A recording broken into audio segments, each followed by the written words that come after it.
जय जय श्री राधे। मेरे प्रिय दर्शकों, मैं दैवज्ञ दिनेश नारायण मिश्र हाजिर हूँ अपने YouTube चैनल ज्योतिष आनंद पर। उपस्थित हूँ आज एक ज्योतिष का बहुत बड़ा योग लेकर के, जिसे हम पंच महापुरुषों में प्रमुख योग कहते हैं, हंस महापुरुष योग। ये कब बनता है, इससे क्या लाभ होता है, किस ग्रह की प्रबलता से किसी भी जातक की कुंडली में हंस महापुरुष योग बनता है, ये जानने के लिए और इससे क्या क्या लाभ होते हैं, तो मैं अपने सभी दर्शकों को ये बताना चाहता हूँ कि ग्रहों में सबसे प्रमुख ग्रह, देवताओं के आचार्य देव गुरु बृहस्पति, जब किसी की कुंडली में, किसी भी जातक कुंडली में लग्न के किसी भी खाने में, अर्थात लग्न में, चतुर्थ में, दशम में या सप्तम भाव उच्च के होकर के, स्वाग्रही होकर के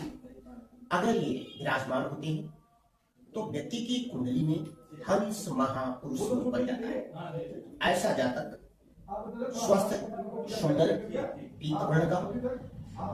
थोड़ा सा स्वास्थ्य अच्छा देखने में, और इस व्यक्ति के जीवन में जो भी ये संकल्प लेकर के शुभ कार्य करना चाहता है, वो सभी शुभ कार्य उसके बड़े ही आसानी से और प्रबलता से हो जाते हैं, क्योंकि ऐसा जातक अपने पूर्व जन्म में भगवान विष्णु अर्थात प्रभु श्री राम की सेवा और ब्राह्मणों की सेवा करके अपने गुरु ग्रह को इतना प्रबल कर लेता है कि लग्न में बैठे हुए देव गुरु बृहस्पति की 3 अमृतमयी दृष्टियां होती है। एक दृष्टि पंचम भाव पे पड़ती है। लग्न में बैठे बृहस्पति की जब दृष्टि पंचम भाव पे पड़ती है तो हम जानते हैं पंचम भाव आय, विद्या, संतान और धन का है, और साथ ही साथ शरीर को अगर इंगित करें तो दाहिने अंग का है। तो ऐसे जातक के हाथ लंबे, बहुत ही बलिष्ठ और बड़े ही कलापूर्ण होते हैं। जातक के हथेली में गुरु ग्रह पूर्णतः उभार लिए हुए होता है, और यह जातक अपने हाथ से जो भी कुछ लिखता है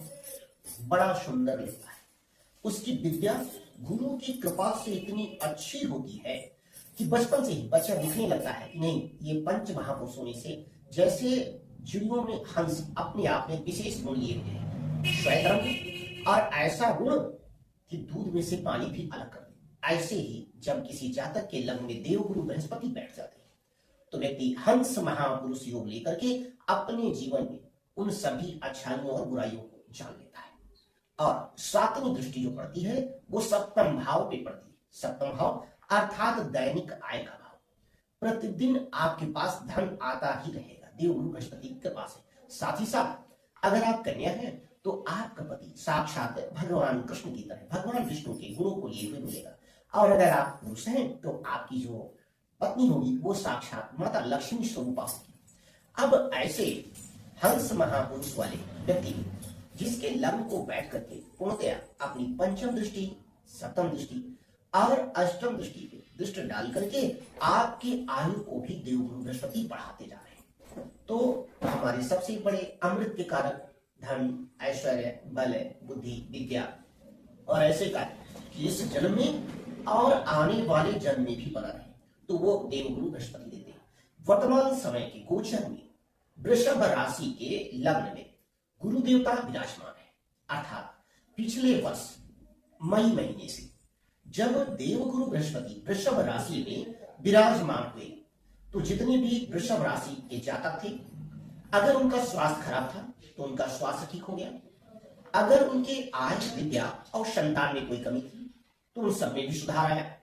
अगर उनको पेट से संबंधित कोई पीड़ा, कोई बीमारी, कोई व्याधि थी तो उससे भी उनको मुक्ति मिली, और इस गोचर के दौरान उनकी आयु में भी वृद्धि हुई है। तो अब हमने ये पंच महापुरुष में हंस महापुरुष राजयोग जो देवगुरु बृहस्पति को अभी वृषभ राशि में बना हुआ है। अब आपको क्या करना है, अगले मई महीने में 18 मई के बाद से जब देवगुरु बृहस्पति का गोचर मिथुन राशि में हो जाएगा तो यही हंस महापुरुष योग मिथुन राशि में भी बन जाएगा, और मई महीने से मिथुन राशि के जातक जिनका अभी तक विवाह नहीं हुआ था उनका विवाह हो जाएगा, उनके दैनिक आय में वृद्धि होगी, उनकी आयु में वृद्धि होगी, उनके कला में निखार आएगा, और उनके आय, विद्या, संतान में वृद्धि होगी। क्योंकि हंस महापुरुष योग गोचर वश अब आने वाले गुरु के गोचर से मिथुन राशि में बनेगा। तो इस प्रकार से हमारे देवगुरु बृहस्पति एक वर्ष पूर्ण एक राशि में निरंतर अपना स्थान ग्रहण करते हैं, फिर एक वर्ष बाद अगली राशि में संचरण कर जाते हैं। लेकिन मई महीने के बाद से जब सितंबर का महीना आएगा तो देवगुरु बृहस्पति अतिचारी होकर के वृषभ राशि से मिथुन राशि में मई में और मिथुन राशि से सितंबर महीने में वो कर्क राशि में चले जाएंगे और कर्क राशि में पुनः चलते हुए अतिचारी होकर के वक्री होंगे और नवंबर महीने में पुनः वापस फिर से